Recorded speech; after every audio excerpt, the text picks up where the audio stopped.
Okay, before we weld the tube on, it's quite important that you comprehend a couple of things, because you could go quite wrong, and I'll show you both just now. What you should have is your pipes coming up, down and into the unit. Now, why we've left quite a bit extra on the large pipe is that before we fix our tube, you want to put your tube onto the base,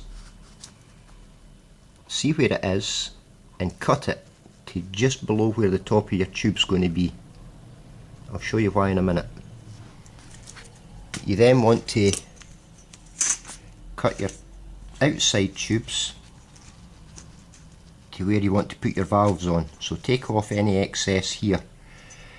Now if you do that at this point before you do the welding, because once you weld these tubes on, you're going to find it obviously difficult to get inside to cut, and you're going to find it difficult to actually cut because of this, the tube's location really tight to the pipes. Now once you've achieved that, we can go ahead and start welding, and we can put our base on and our separating bits here, you know, our spacers. So we can weld our spacers and our base at the bottom. So before you're putting your tube on, understand that you've got two different water levels that go on. This is a spark arrestor, so you want your water right up here. So when you've got your gas running through, you've got less volume of gas, so if it does explode, you know, you've got less to actually cause you problems and deafness. Because you know what it's like, eh? It's really loud. If you had this much gas going through and it exploded, that would give you one heck of a, you know, it would really probably deafen you. This is our water level. Here the mark, this is an easier mark to see. So I would fill it to here if I'm running it as a bubbler. It's just common sense, it's volume. If I had it filled up to the top, it would be over spilling out of here by now. You can see that, eh?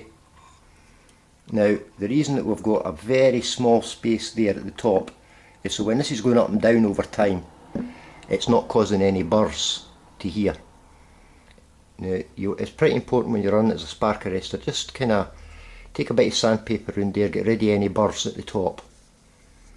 You know, because that might click your cling film and cause a leak. I'll set it up and let you see it running.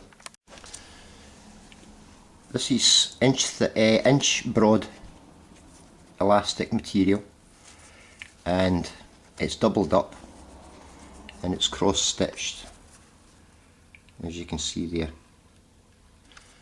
More through, but you've got such a heady water on it. Just remember, don't hear your pipe away up the top, your feed pipe. Keep it nice and low down here so you've got a good heady water on it. Now, that said, it's also quite important that you're going to have your 2 feet here at the front.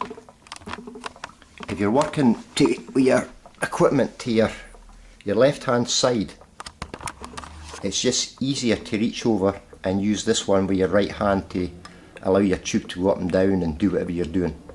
It's just quite difficult to come to this side. You can see that at this point you want your smaller pipe at the front. I've made a mistake here, and this is one of the things that's dead easy to do at the moment. So just kind of line it up where you're going with it. There's your small pipe at the front. So this is the gas coming in here on my left hand side, coming up at the front so I can see the gas quite easily. I've got a visual on it. It's up to the top, it's coming back down and out on this side. So all the other stuff's on this side.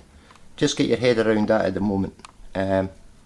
Other than that, you're kind of having to turn this around, or you're having to work with it at the back, which just, if you mess about it, you'll see what I mean, and just get that sorted out in your head just now and get it laid out before you weld the pipe.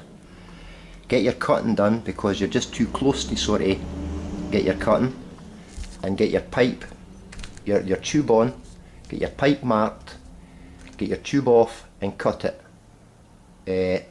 Then you're ready to weld. So we're ready to weld the tube on now. Okay.